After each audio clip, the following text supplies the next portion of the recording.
Hi, everybody. Welcome to the show. Very special guest this week. If you are living, this man has influenced your life. If you listen to radio, if you listen to satellite radio, if you watch news, if you read a newspaper, in any way, this gentleman has had some impact on your life. Ladies and gentlemen, God. No. I welcome Lee Abrams, a brilliant businessman, entrepreneur, uh, uh, media consultant. Just a few of the highlights for Lee before we jump into our conversation. He created the Rock FM format, just something little. Uh, Designed programming and was at the forefront of satellite radio in helping build, create, and foster XM satellite radio. And he's advised everyone from the Rolling Stone magazine to the Tribune Holdings and more. And he's worked with some minor artists like, Iron Maiden and Yes, a real underachiever. Lee Abrams, everybody. Welcome, Lee. Great to be here. Yeah, appreciate the opportunity. Thanks. Yeah, absolutely. There's so much to talk to you about, and I want to start as a jumping off point about satellite radio. You Okay. also created, the FM format, but before we get to that, you were the chief programming officer for XM Satellite, which then merged with Sirius. What it seems like the world of radio went from it was AM, then FM was the thing, and then from FM we went to satellite. Talk about those early days, how exciting that was that you guys were kind of saying, okay, what's the next big thing? Why did you feel like satellite radio was something that was needed, or if needed isn't the right word, appropriate at the time? How do you do that? Like, it's just the idea of creating another radio consumption format, to me, just is mind blowing. Walk us through those early days and the fun of it, the scary parts of it, what was exciting about it, all of that. Yeah, it was an amazing time. It was magical. We had the opportunity to really reinvent radio. In fact, the mandate was create radio that is so good people will pay for it. And to do that, it had to be clearly different and hopefully better. And we had a blank canvas. We were able to handpick just an amazing team. Out of every 100 people we talked to, 99 didn't get it. But there'd be that one who thought, yeah, now I can do radio for the reasons I got into it in the first place: creativity, evolution, open mind, anything goes.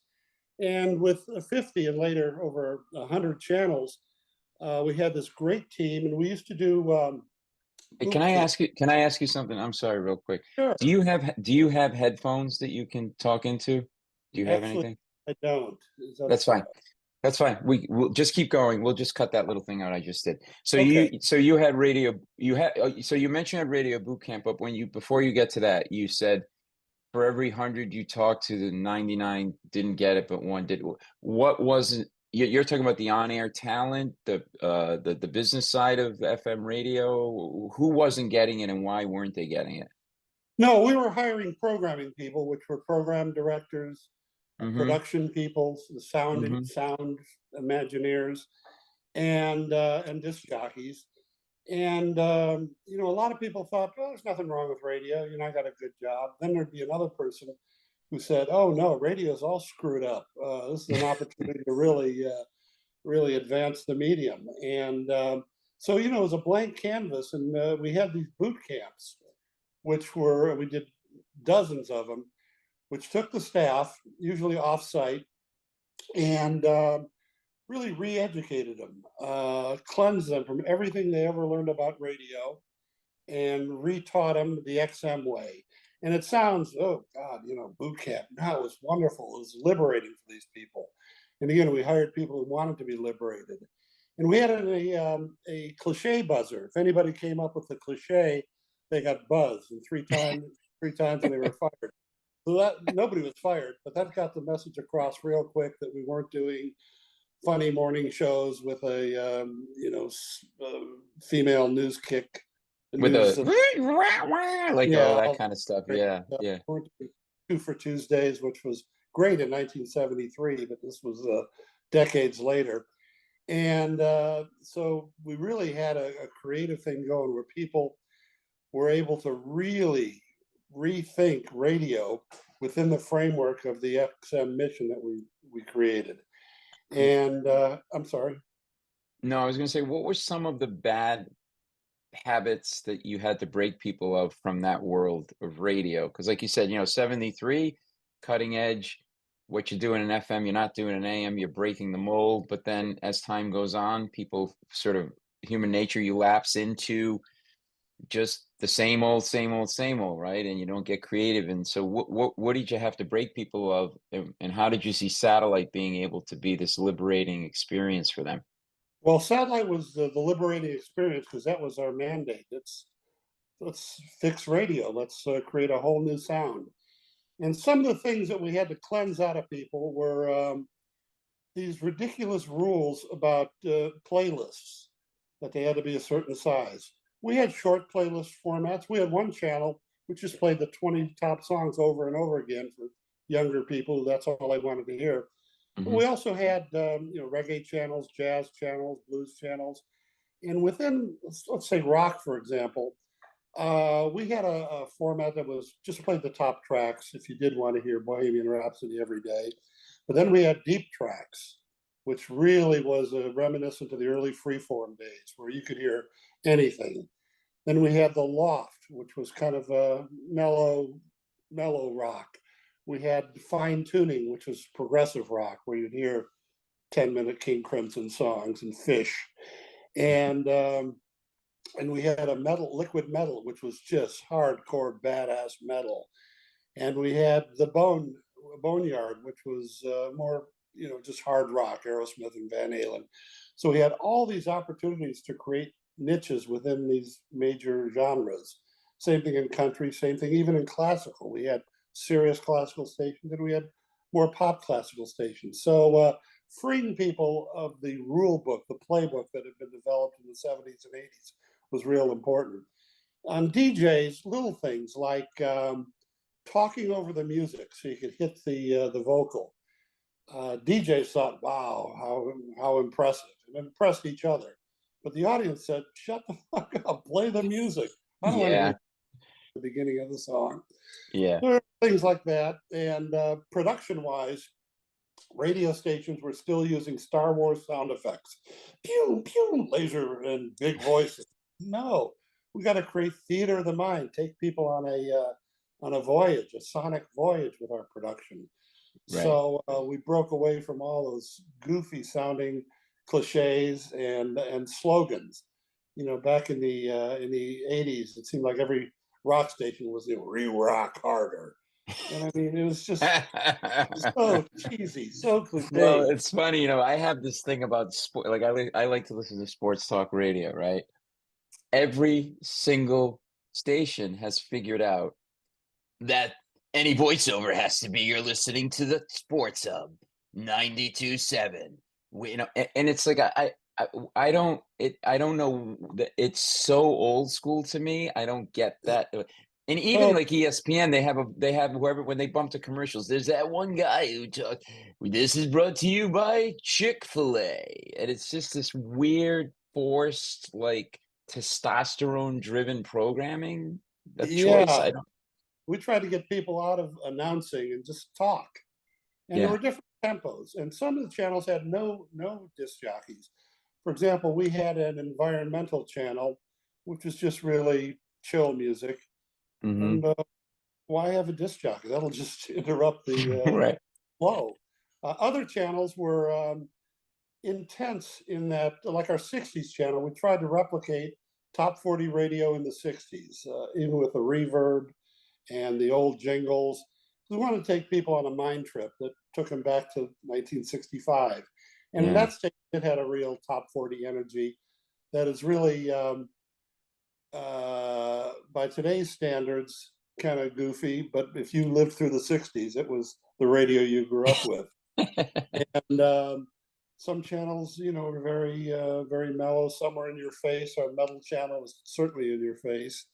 So it was great to have different styles, each one with the idea of revolutionizing things, breaking away from the cliches and creating a whole new sound. And again, the Yeah. people, they got it. They learned the XM mission, then put their own touches on it.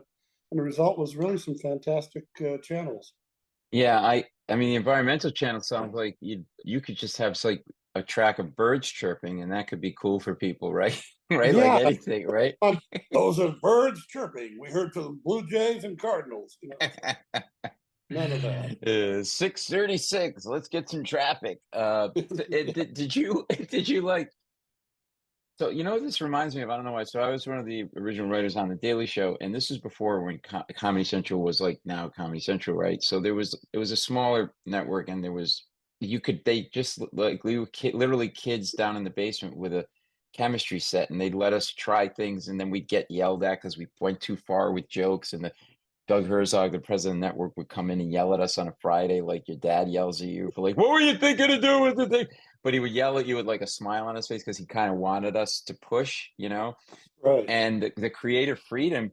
And you must have been like kids in a sandbox, right? Just like whatever you want. It was a completely blank canvas for you. It's amazing. Yeah, yeah. We had a blueprint for the mechanics of the thing, but as far as the music and the disc jockeys, it was all controlled insanity. It was definitely insane, but very controlled and D- organized. What was some of the what do you remember like sort of I know you know the kind of talent that you were drawing Quincy Jones, BB King, Willie Nelson, Snoop Dogg, Tom Petty to bring them into the fold. Were some easier to work with than others? Were there just moments you look back and just laugh and go, or did you have some nights or days where you're like, what's going on? You're banging your head against the wall. Like, I can imagine there's fun stories from behind the scenes a little bit. Yeah, actually, most of those experiences were great. I mean, Bob Dylan was unbelievable. Of course, you had to give him a lot of freedom. We're not going to slap a format on Bob Dylan.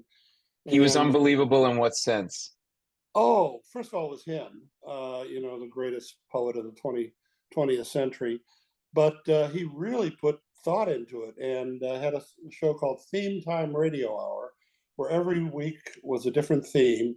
So it might be trains one day, and he'd play all these train songs in his, inimitable style, talk about it and how it influenced him, and that was great. Tom Petty too. Petty really played his personal record collection. It was Mhm. great. You'd hear anything from "Runaway" by Del Shannon to just some bizarre Americana song. He just played, Yeah. his record library. Snoop was well, he had a posse. That was a little more difficult, but I that would, worked I out. would, you had to negotiate all those people around him and everything else. Yeah, Quincy Jones is great just because he's Quincy Jones and has so many stories. And we did a lot of special programs with him. We did bebop to hip hop, where he Hmm. talked about R&B music and its roots and where it is now. And again, the stories he has. He produced everybody from Michael Jackson and to Frank Sinatra to Duke Ellington he was with. And so really those artist shows were handpicked because everybody wanted a show. And, realistically, a lot of people couldn't handle it. But the Yeah. ones that we were able to sign and talk to and explain it were just So fantastic. it wasn't a tough sell for some of the artists because, again, it's a new I mean, obviously, look, if you put money on the table, I'm sure anybody will do anything. And I know I remember vaguely like sort of, big artists were getting paid well to do it, but still, like, were there any that were like, yeah, I don't know, I'm gonna this is something new, not for me, or let me see how it plays out first, and then maybe I'll jump in the pool. Did you get any of that? Yeah, there was because we had other artists on our list we would like to do shows with, and we were too young. Bob Dylan was an interesting story because he never does anything for anybody. He's Bob Dylan. And we tried so hard to get through to him. Tried the record company, tried one of his managers, and we finally found a guy, Jeff Rosen, who was his business manager, who said, "Hey, this is an interesting idea." And he came visited us. I think to check us out, to see if we were full of it, or if And we really you're in New York. You're based out of New York at the time, or Washington. Chicago? You're in Washington. Okay, okay, right. So as manager, Jeff Rosen flew down, and we spent the day and really hit it off. And I think he wanted to check to see if, not if we were legit, but if our heads were in the right place. If this is going to be Mm. some commercial Bob Dylan thing, we explained to him, no, no, this is Bob Dylan's life on radio, and we talked a lot about the old days of those great 50,000 watt stations that Bob would listen to at night from Minnesota, Mm. and he met our CEO, who played it great. I was a little afraid he'd go into, what numbers and ROI and all that. He didn't. He said Bob Dylan, he's a Yeah, yeah, god.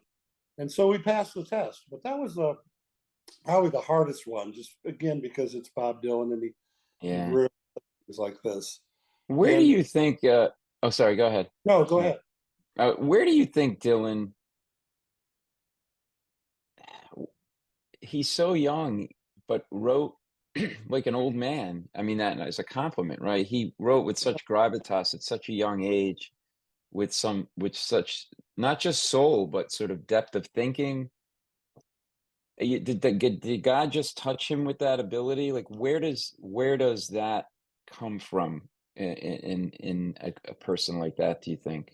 Yeah, I think it's spiritual in nature. I think it's a gift people have, and those who really work at it and develop it are the superheroes of music.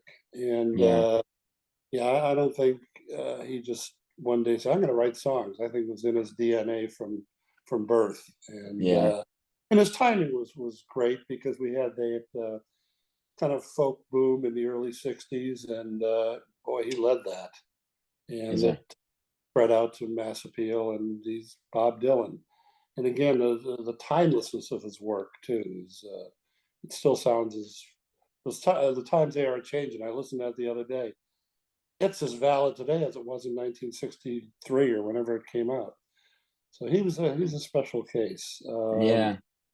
You talk about like it's interesting because I was thinking about like these sort of you look at different genres of music, whether it's jazz in the 20s, rock in the 50s, punk in the 70s, there's always seemed to be this sort of almost knee-jerk reaction against it, like initially labeled as rebellious or dangerous, only to become mainstream, right? And you could just Right. see, hip hop, heavy metal. What is that about? Why do you think society has that initial instinctual reaction to something new like that, as being dangerous or not appropriate or whatever, but then embraces it fully? Yeah, Any I think it's scary to some people. It even goes as far as it's satanic. Certainly happened with rock and roll and metal, which is right, ridiculous. right. But Can't shoot Elvis from the waist down on Ed Sullivan when he's like, I, and one right, of the things is deals with chronology. I find that the music people like between 16 and 20 is what you like for life. Under 16, whoever's cool or cute, but 16 to 20, the musically formative years. That's when I was in school, people used to get into fistfights over who's better, Jeff Beck or Eric Clapton. It's like I it was, remember that conversation. Yeah, yeah, you know. So a lot of people in that age grasp onto this new sound, and it follows them for life. I remember when I was just starting in radio, there were actually station managers and executives who thought Jimi Hendrix was a fad. It's just some drug-fueled fad that'll go away and we'll get people back to normal music. with his And guitar playing and everything else. I mean, he's another guy you got oh, to put up there with Beck and Eric Clapton. I oh, mean, I it think, was right? amazing, yeah, and it was just people just didn't get it. But if you were 16 to 20, mainly in those formative years, he was your god. His music was Yeah. anthems. But it's throughout history. I went back and looked at articles from the 20s and 30s, and people arguing about jazz. That's horrible. How can Right. this is not real music? And so you're always going to have that. But there's People. no other art form as we're talking about this, like with comedy, right? I'm a comedian. So like, okay, you had your Borscht Belt guys, your Jackie Masons and your Pat Coopers, right? And then it kind of morphed into sort of the, the sort of Leno, Jerry Seinfeld, observational, safe comedy. But like, so there's been genre within every art form, whether it's painting, it's the Renaissance, it's the Impressionist, but only with music where things get labeled dangerous.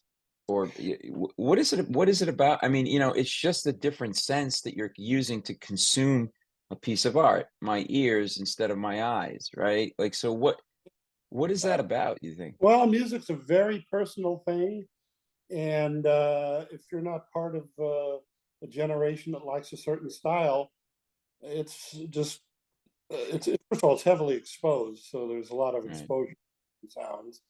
But it also music comes with lifestyle characteristics. Let's go back to the late '60s. Music also meant long hair, generally kind of left leaning.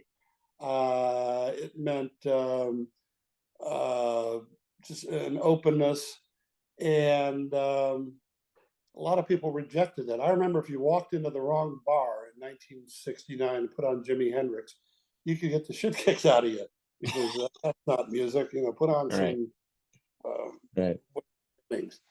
Yeah. Uh, Or there was a so I, day when, like, the rock stars, like Seeger's got that line about being on the road. You walk into a bar and you hear the murmur, is that a man or a woman, right? Like the whole long hair thing, right? And the idea that like rock and rollers in the 70s with the long hair were looked at as, gay or weird or whatever, right? Like now it's yeah, nothing to have long. I mean, entrepreneurs, CEOs of tech companies have long hair and man buns, but like now, it's yeah, I mean, I just think we live in a culture where if people don't understand something, rather than really try to understand it and embrace it, they flock to other people who don't understand it and form this safe haven of like, yeah, aren't they weird? We're okay, aren't they? Like, and that's yeah, unhealthy. absolutely.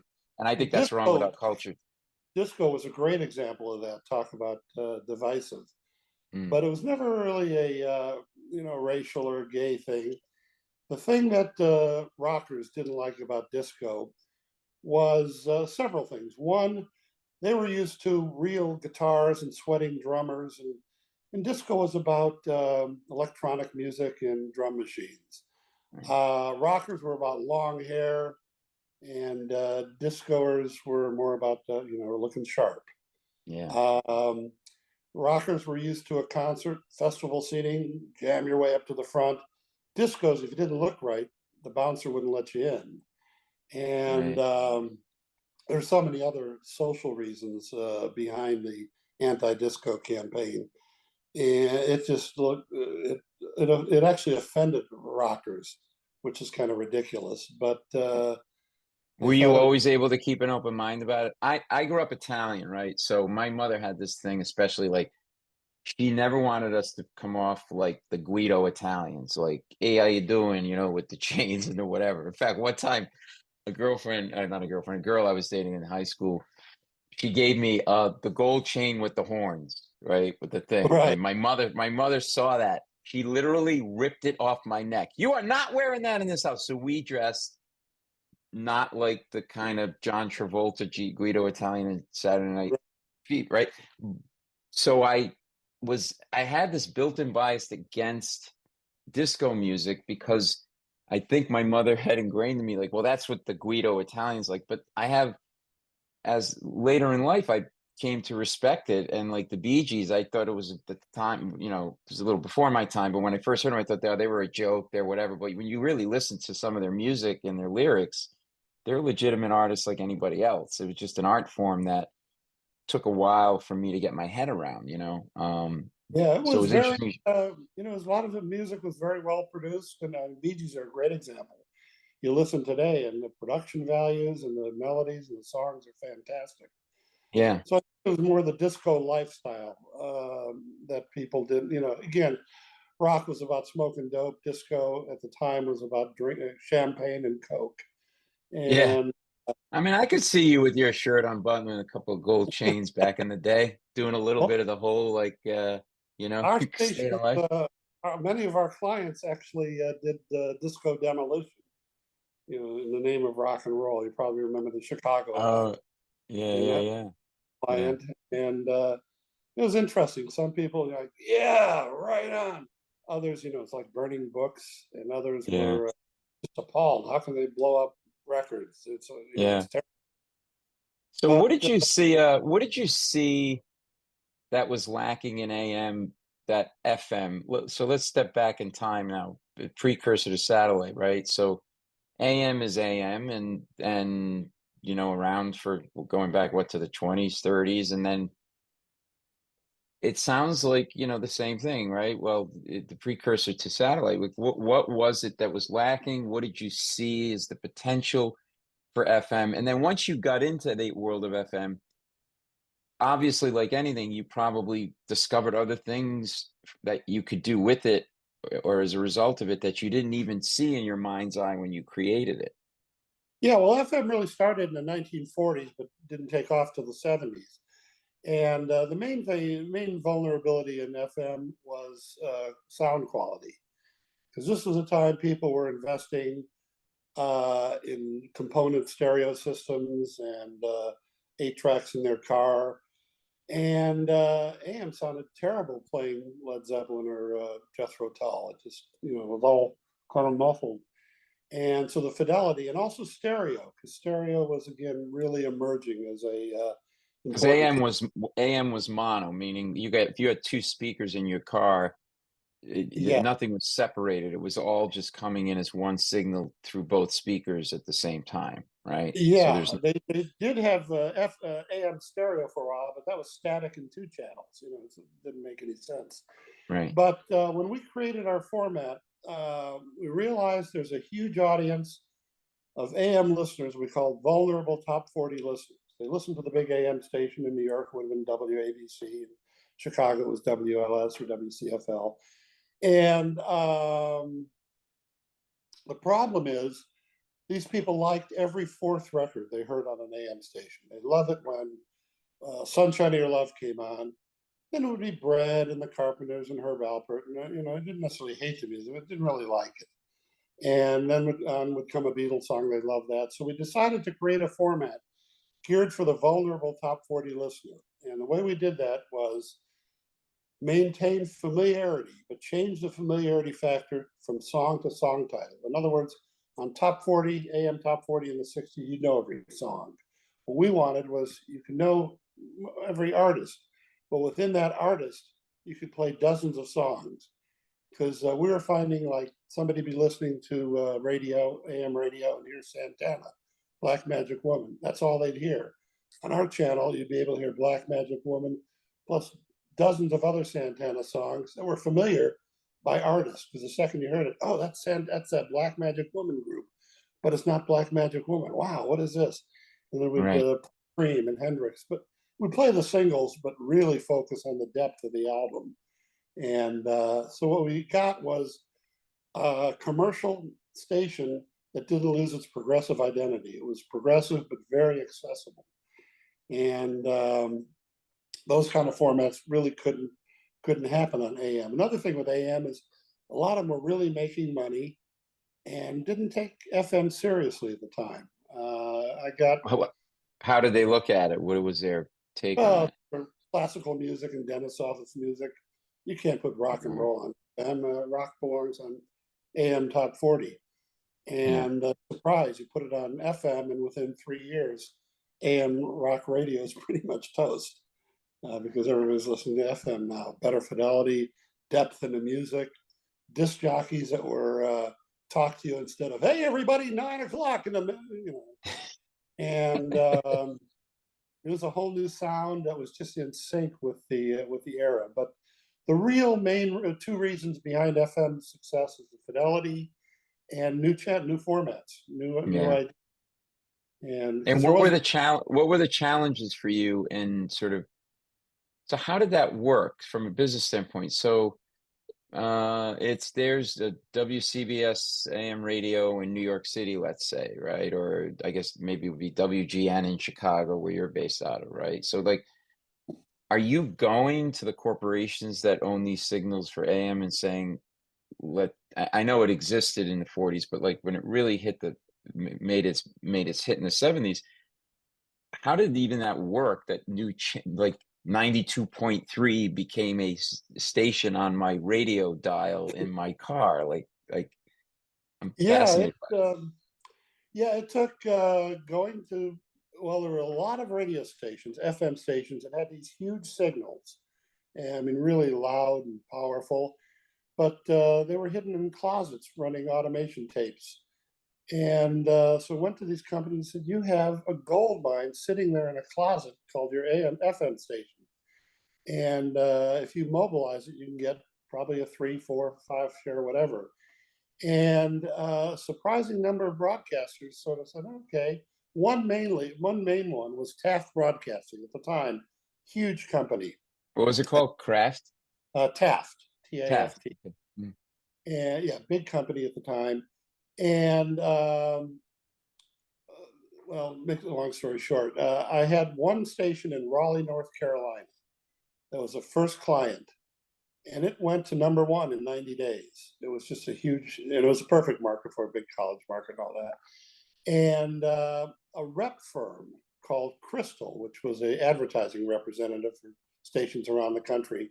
This was one of their clients, and they called me and said, that's a remarkable success story you have down in Raleigh. Would it work in any other markets? I said, hell yeah, it work anywhere. Well, let me introduce you to Carl Wagner of Taft Broadcasting, who is thinking about doing something with his FMs. He doesn't know what. So I talked to Carl Wagner, met him, and did the whole presentation. He said, this is great. I got to convince my general managers at the station level to buy into it. Would you come to our manager meeting in Key Biscayne? I said, hell yeah. So I went there, and it was funny because this was really the Izod crowd, golf shirts and you Right. know, yeah, The yuppies, I guess they would call them at the yuppies in the time, maybe. making. Yeah. And I had long hair; I really stood out. And there's two things. I did the presentation with the bosses, Carl Wagner's approval, and walked away with four of their stations in Columbus, Buffalo, Kansas City, and Pittsburgh. And Wow. that really launched things. But what really sold the thing is I was a tennis player in high school, and they had a golf and a tennis tournament, and you had to be in one of them. So I figured, let's try the tennis tournament, and won it. All of a sudden, I went from this kind of strange, hippie-ish kind of guy to one of them. Oh, you He's did? he's Did not you cut serious. your hair? Did you cut your Yeah, hair? I cut my hair. It was flying all over the place. But it really softened the blow of some kind of wacky young hippie type entering their corporate world. And Yeah. then those four stations soared right out of the box. They went to like number one in their market. And that's when the floodgates opened because they saw if So Taft the other, Broadcast so the others in the industry now started to see what Taft was doing. Yeah. had successes, solid successes in now 5 markets. And it was obviously very economical to run. And it was approved by Taft Broadcasting, which is a very conservative company. And a lot of other broadcasters said, well, if it's okay for Taft, it's got to be okay for us. And we signed station after station, and every one just went to the top. And the domino effect, we just started, market after market So, using. for, for people listening and watching who may not understand, so in order for a signal to exist, you have to get it approved or granted by the FTC, right? So Right, you're sitting there, you're Taft, you've got this 50,000-watt signal that's sitting in a closet with automated programming you're not using. You obviously went, when you had your lawyers go and get your AM signal, you said, well, we're here, let's get an FM signal. We'll probably use it someday, right? Correct me right. if I'm getting any of this wrong. Why the hell would you just let it sit there and not you? Like, it's like buying a Mercedes and just keep it in your garage and driving it around every other week or something for 5 minutes. Like what were they waiting for? Not taking nothing away from you and your team and how brilliant you are, but if the people who were the Tafts of the world were smart enough to create the world of radio and get their signals, didn't they see what they had? How did they Well, not? Taft Broadcasting did. They were one of the few. That's why that Carl Wagner who ran the company said they wanted to do something with their FMs, just didn't know what. Yeah. And other companies though were like FM. You know, it's we make all our money in AM. Uh, Nobody's ever gonna. Who cares about the FM? We're raking it in with our AM station. But then when I saw rating success, I said, and revenue success, very important because there was a perception that people who listen to this channel, this format, would buy water beds and pipes, and that's about it. mm, So once the revenue established in these stations, and it started attracting major advertisers because of their 18 to 34 ratings, that's when right. things. I mean, you had ratings and you had revenue. It was like, okay, It's let's. again, we hit the gold mine.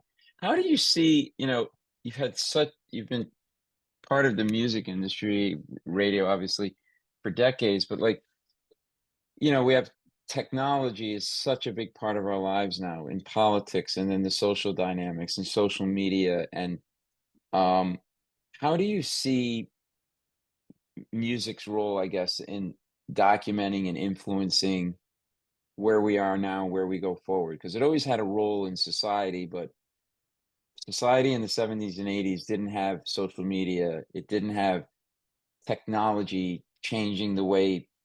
Look, I work in TV. I think technology runs Hollywood now, not Hollywood, because the way people consume their content is dictating how we make the content and who makes the content and how much it's made and how often it's made. Where do you see music in that Well, in that landscape? I think radio is declining in its relevance. It's not dead, but it's headed that way. But I Why is think, that? Why do you think that's happening? well, too many commercials, limited playlists, and the options to choose your own music when you want to choose it on the streaming services. Yeah, And there are older people, meaning 50 and up, who still remember great radio and listen to it and like it. Probably not the commercials, but they're just used to it. It's a habitual. Under mm. 50, though, it's really tough. You talk to somebody 15 or 20, if they even have a radio, and they don't. It's like, The radio? What's that? Oh, we use that to prop up the sofa. Yeah, my dad, that thing, that box. Yeah, yeah, I know what you mean. when Yeah. we started XM, we did a lot of research to see who would be our customers, and it was amazing to see mainly younger people say 100 channels of radio. Why would I want that? Radio sucks. And we had to explain, no, this is that's the general attitude, and it sucks. And again, the older people who grew up with it, it's part of their lives and they're a little harder to change. But Right. one problem with music is the fragmentation.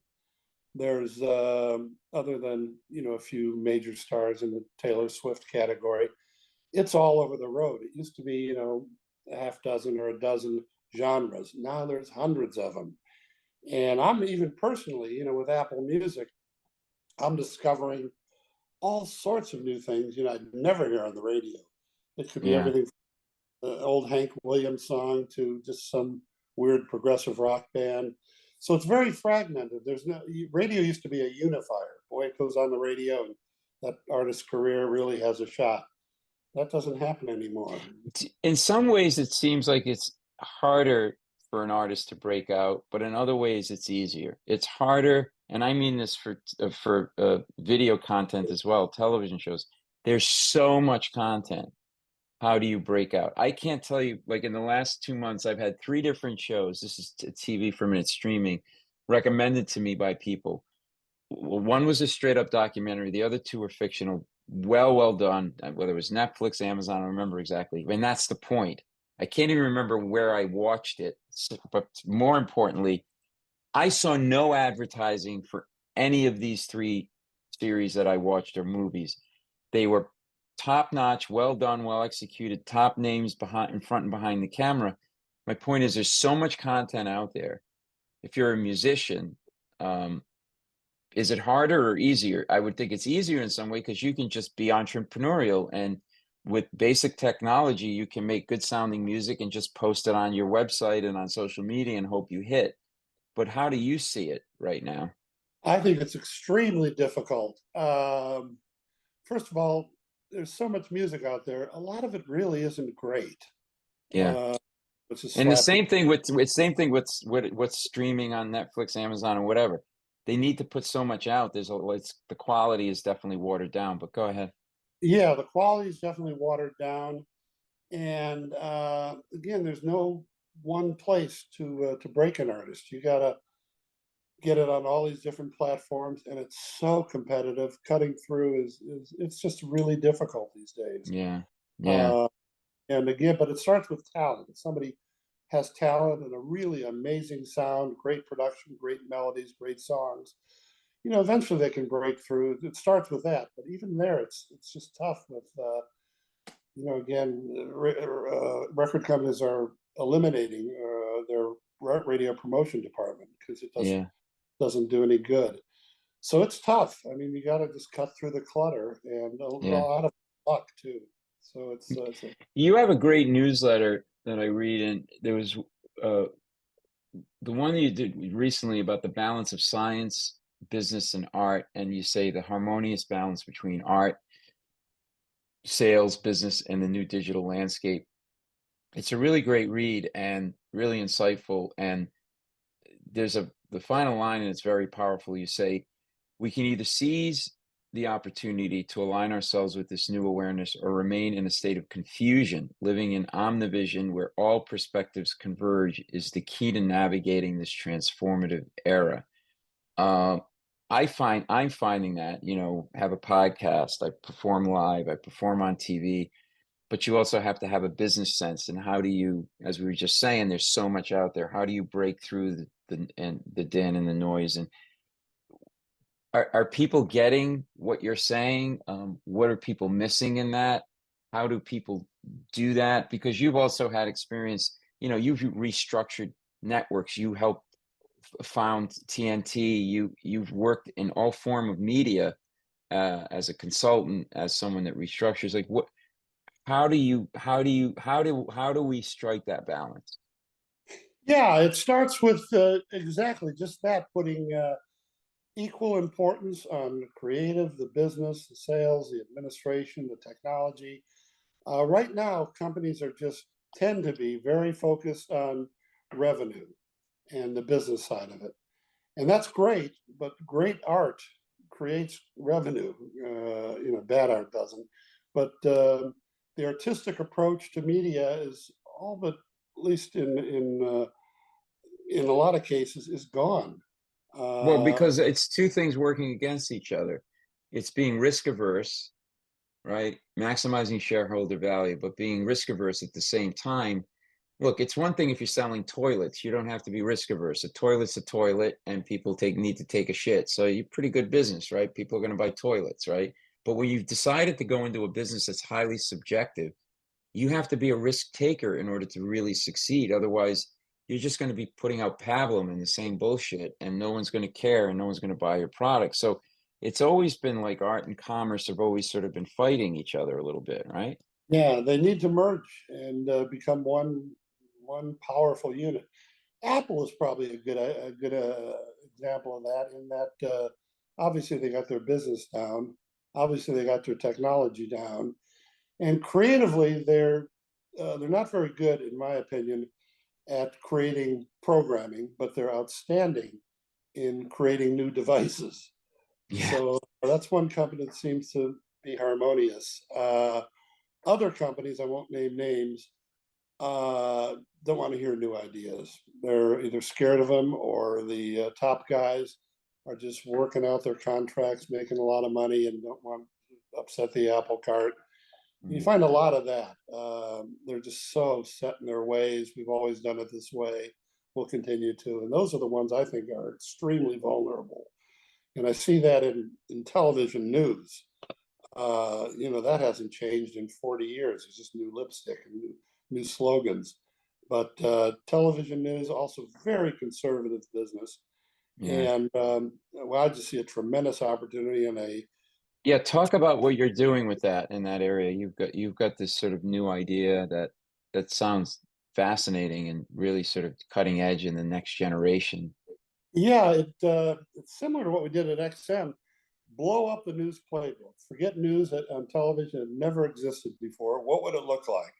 And it probably wouldn't be two chit-chatting anchors behind a fake city skyline in front of a fake skyline with a lower third that's just going back and forth and four pundits yelling at each other. Right, yeah. So, Oh, hey, that chatter, that little like bit of, whoa, that was quite a dog, wasn't that, Mary? Like that kind of like oh, that. the chit chat, and back to you, Bob. And Exactly.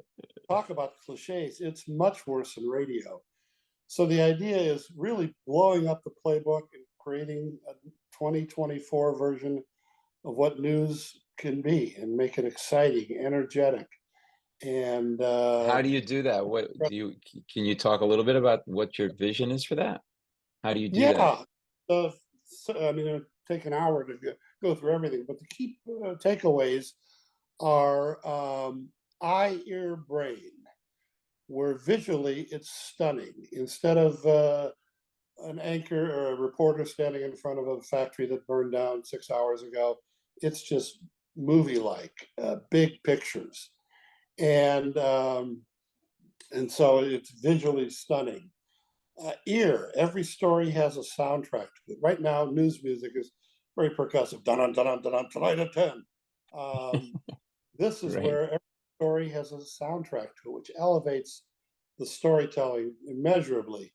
And that might be, if it's a story about inner city strife, there could be Coltrane type music in there, just Hmm. elevates the experience. And Mm. thirdly is the intellectual scale, the brain. And if you picture a television intellectual scale, if one is, Honey Boo Boo or one of those goofy reality shows, and 10 is Masterpiece Theater, most programming and makes a lot of money, very successful. And that's great. Let's put it in that 3, 4, 5 range. News, even news, particularly news. And I see the gold being at a 7, not elite, but just not dumbed down. Mm. So it's visually stunning. It has a soundtrack, um, and it's intelligent. I call it mass appeal intelligent. And again, Mm. using Apple, somebody said, "What's another mass appeal intelligent story?" Well, I said Apple. Everybody's got one, but they're intelligently designed and packaged and all that. Right. And one of the keys is no anchors. There's narration, sort of like the newsreels were in So the. it's all in VO. It's all in voiceover with There someone are with. commentators, but a new generation of them. We got one guy who's an ex-felon, ex-gangbanger, and he's cleaned himself up. But man, he's like Andy Rooney on acid, just really modern and intense. And there are a lot of Hmm. people like that out there, the next generation of commentators, which Yeah. are really today. And just the whole format of it really moves along. There's lots of opportunity for people to, when there's a story on, people can vote. This is bullshit, or this is great. We have an open mic. We'll have a better name for it. This is where anybody can take their phone and talk for a minute about anything they want. We'll filter it, of course, but then we'll show what America's really thinking. And we'll have people who say, go Palestine, others are Palestine are terrorists, and who's have the voice of America, sort of like your own personal talk show. So there are literally, actually, let's see this, pages and pages of Oh my new God. ideas. Yeah. Uh, and in a nutshell, it's really more of like a movie than a newscast. It's a movie of the world at the moment, and it Mm. really takes you places. If it's a story about Middle East strife, we might play Egyptian hip hop music. And again, instead of reporters, we'll have just real big scenes of what's going on Hmm. with narration. So it's a whole new look and sound that I think time is right, because television news hasn't changed its basic format since the 50s. It's people behind desks and Back to You, Bob, and Yeah. his music, dun dun dun dun dun, the percussive. Right, right, exactly. Well, it's funny because the music is that I think you're spot on. We've talked about the show that I have permission to speak, which is people sharing stories from their lives and telling stories. And I think social media has emboldened people in a good way, sometimes a bad way, but in a good way to share who they are. So I love the idea in your reimagination of news that people get to sort of put their opinions in because they're just as valid as some guy in pancake makeup that's been doing it for 30 years. And the average person has a lot of interesting opinions, so it's great to give them that format because I find in my live show, um, they come up and they've got some really great perspectives and stories and opinions, and they're just as cogent and well delivered as a professional newscaster, and Yeah, they get some really good points across. And then the music part of it is funny because my director, Frank Oz, is the director of the show. We're working on putting animation into the live show. We have a new set that we built, and we literally last night were working on a music track for the animation and how important the music helped the visual and not just be there for the sake of being there. And the music tells the story along with the visual. And so everything you're saying really resonates in that way with me. yeah, I think it's going to be a hit. It's tough because a lot of the traditional news organizations, where this would be perfect, in that their traditional news reaches 50 and up. This is really targeted under 50. So they can own the best of both worlds. Take I don't know, just example, CNN. They have their CNN primary product, which skews Right. older. Imagine if they had another CNN that was doing this. They'd have everybody from 18 to 90. Yeah. Yeah. And another important thing about this, it's very even, but it's not vanilla even. In other words, we don't avoid rough topics, but take gun control. We might have Ted Nugent and Barbara Streisand talking for a minute about it. You Yeah. decide, Yeah. instead of being pro or anti. Yep. And that's very important too. And some people say, well, you have to be right or left. No, there's a huge common sense mainstream that just, Absolutely. I've been talking about one of the premises I've been doing lately in my show is I just say, can I just be the guy in the middle? Can I be the guy that believes in a little bit of what you believe in over here, maybe on the right? But I'm not the devil to you because I don't believe in 100% of what you believe in, and I believe in a little bit of what you believe in here or on the left, but not the devil to you. And then I have some of my own opinions because life lives in the gray areas, the nuance. It's easy to live in black and white. That's for not very sophisticated right. thinkers, in my opinion. To me, you could two things could coexist at the same time. You could be pro gun, but not pro life, right? So like, th- and so when I say just the premise, I just say, can I just be the guy in the middle? Be a little bit. They start applauding, which tells me no better test audience than comedy club audience because they're just in there and they're people from all socioeconomic strata. So if you want to do a survey, that tells me most people are decent, don't want to be divisive, actually do want to try to understand the other side. But the loudest voices get the most attention, and that's the problem right now. So this is great to hear Yes, that yours would be even. extreme right, extreme left. No, it's that middle ground. It's almost a common sense approach. And Yeah, again, like I say, there's some things personally on the right I'm really into, other things on the left I'm really into. But it's that middle ground, that common sense area that yeah, the channel's going to focus on. yeah.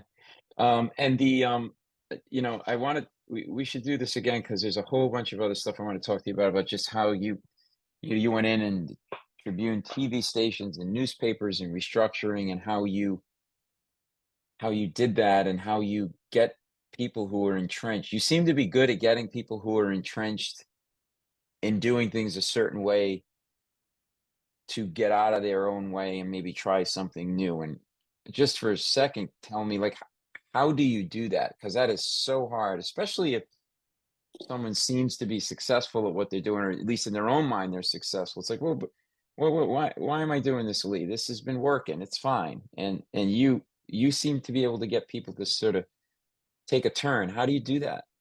Well, the first thing is finding the right person at the company, because there are some people who are at companies who are almost practically paid to say, no, we're not interested, it's risky, Right. whatever, not in our Yeah. game. Yeah. But find that one person, and most companies have one who's high up, who can make a decision, and then you just pitch them and keep on it, and more evidence. And sometimes it's just wearing them down until they say, okay. Once you get one and it succeeds, like in radio, they're all sheep. They'll just Yeah. fall in line. Yeah. But it takes Yeah. that first one, and it's not easy. I've talked to so many people. Some really get it, some kind of get it. Others like, no, this is too weird. We're happy with what Yeah. we're doing. Yeah. But it's Uh, finding the right person and consistency, just staying on them and mhm. hoping they say yes. But Yeah. again, first one's what counts. You get one success, and everybody says, "Well, we went in on that." Or like you So say, it's just you wear them down. Like I would wear my parents down to let me go do something. It's they're like, oh, it's Lee again. Oh Christ! All right, just tell him yes, just so he doesn't call anymore. Lee, okay, for God's sake, what do you want me to do? You want me to completely fire whatever the thing and redo? Yeah, no, yeah, people. It's an amazing ability that you have to be able to do that across all of these different mediums. That's the thing that when I really started to learn more about you and we become, friends recently, like it's like, wow, this is somebody that really has played the landscape of medium and it's really impressive. What can people is there anybody that we can direct people to in terms of what you're doing right now? Any website, any yeah, yeah. Lee Abrams, LEEABRAMS .rocks, ROCKS is my website, and it's got a lot of stuff on it. So it's Oh, it Lee does. Trust me. dot Trust me. rock. Yeah, it's not like two pictures and a three-paragraph bio. But No, yeah. there's a little navigation bar you Yeah, can you made me work my ass off. There was a lot of stuff to go through, but I got through it. No, no, no.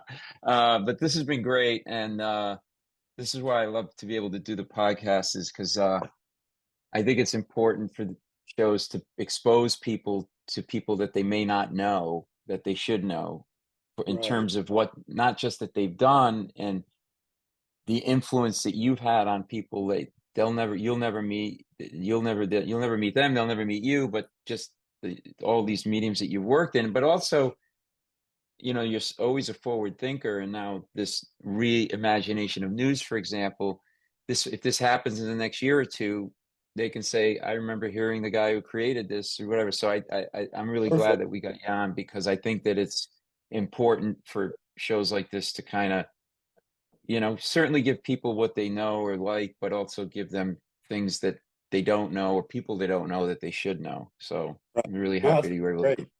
Great. Yeah. Yeah. All right. Lee Abrams dot rocks, and really great stuff there. Great newsletter too. And it's great to have you on, my friend. Thank you. I really appreciate it and had a great time.